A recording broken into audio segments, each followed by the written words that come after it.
கர்த்தருடைய பரிசுத்த நாமத்துக்கு மகிமை உண்டாவதாக. நீங்க நம்பினவங்க,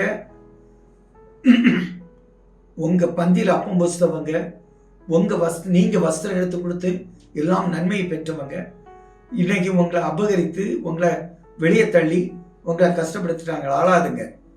கர்த்தர் எல்லாவற்றையும் திருப்பி தருவார். கர்த்தர் உங்க கூட வருவார்.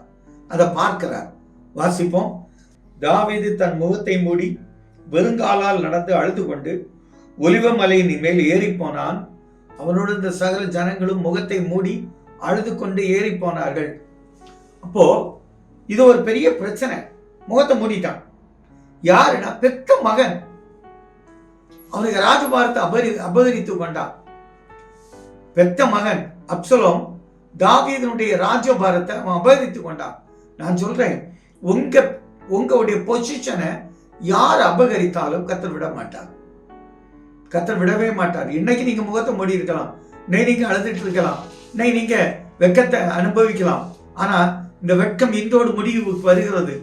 ஆண்டவர் இனி உங்களை அளவிட மாட்டார். இனி உங்களை கைவிடவே மாட்டார். நீங்க இனி முகத்தை மூடுறவங்க அல்ல. சிரித்துக்கிட்டு போங்க. சந்தோஷமாய் நீங்க வெளியே வருவீங்க. எவ்வளவு அழகான வார்த்தையை சொல்ற பாருங்க. முகத்தை மூடி ஒரு பெரிய ஒரு இக்கட்டான சூழ்நிலை அழுதுட்டு வாரான். அவரோட இந்த ஜனங்களும் கூட வராங்க. நான் சொல்றேன், உங்க அழுகைக்கு கர்த்தர் பார்க்கிறார். தாவீதுக்கு இருந்த பலன் வேற. தாவீதுடைய அபிஷேகம் இப்போ என்ன ஆச்சுன்னு நினைக்கலாம். நான் சொல்றேன், கர்த்தர் தாவீதை அபிஷேகம் பண்ணினது உண்மைனா அதை எப்படி கைவிடுவார்? அதே போல அபிஷேகம் பண்ணப்பட்ட பிள்ளையே உன்னை எப்படி கர்த்தர் கைவிடுவார்? உன்னை கைவிட மாட்டார். உங்க எந்த காரியத்திலையும் உங்களை வெட்கப்பட விட மாட்டார். நீங்க இனி அழமாட்டீங்க. எதை குறித்து அழுகிறீங்க? கடனை குறித்தா, அல்லது வியாதியை பற்றியா, அல்லது எதை பிரச்சனை பற்றி? உங்க பிள்ளைகளுடைய மேரேஜுக்கு செட் ஆகலைன்னா, இல்ல எனக்கு புத்திர பாக்கியம் கிடைக்கலன்னா, எதை குறித்து அழ வேண்டாம். கர்த்தர் சொல்லுகிறார், நீ இனி அழாத, நான் உன் பக்கத்துல இருப்பேன், உன்னை பக்கபலமா இருப்பேன்.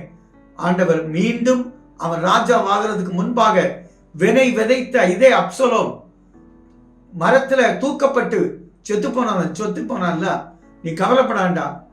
கர்த்தர் இருக்கிறார். உங்களை பழித்தவனை பழிவாங்க. நம்ம ஒண்ணு சொல்லண்டா, கர்த்தர் சொல்லுவோம். நம்ம மனுஷன் சொன்னா கர்த்தர் கேட்க மாட்டார். கர்த்தர் சொல்லி பாருங்க, உங்களுக்காக கர்த்தர் யுத்தம் பண்ணுவார். எங்களெல்லாம் தகப்பனே, எந்த காரியமா இருந்தாலும் எங்களுக்காக கர்த்தர் யுத்தம் பண்ணி பெரிய ஜெயத்தை கட்டளிட வேண்டும். நல்ல பிதாவே, ஆமென்.